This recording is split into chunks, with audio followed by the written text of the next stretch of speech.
Hello everyone and welcome to Capture Motivation. The ongoing trial of former Finance Deputy Secretary Jacob Yafai has brought to light two conflicting testimonies from key political figures, Prime Minister James Marape and former Attorney-General Kerenga Kua.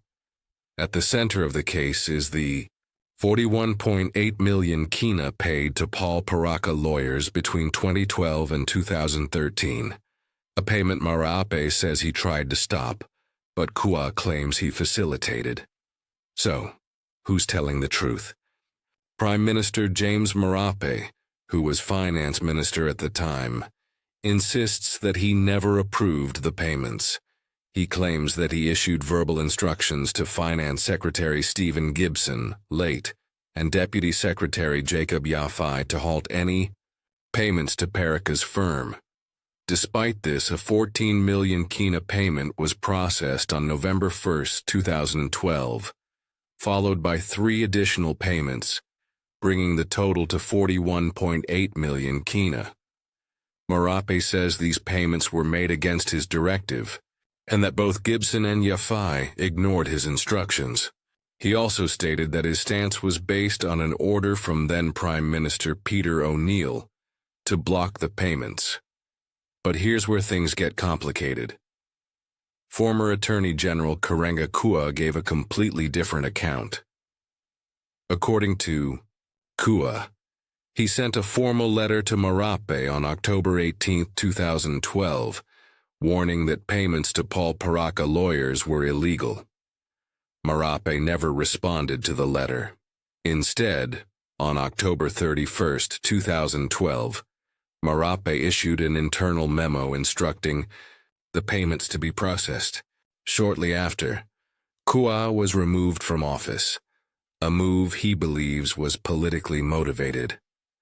Kua also revealed that payments like these should have been handled by the Department of Justice and Attorney General, not Finance, raising even more questions about why they were processed. On top of that, Kua testified that there was immense political pressure from Marape to make the payments. This completely contradicts Marape's claim that he was against the payments. This case raises some serious concerns. Why did Marape rely only on verbal instructions when dealing with 41.8 million kina? In government finance, verbal orders carry no legal weight. Everything must be documented. If he truly opposed the payments, why didn't he act on Kua's written warning? A finance minister has the power to issue a formal stop payment order. Why didn't he? If Kua was removed for opposing the payments, who was benefiting from them? Was this part of a larger political game? This trial is no longer just about Jacob Yafai. It's about whether top government officials knowingly allowed these payments, or whether someone is trying to rewrite history.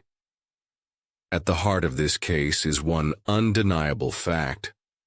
41.8 million kina of public funds were funneled into one law firm, while Papua New Guineans struggled with failing hospitals, unemployment, inflation, and lawlessness.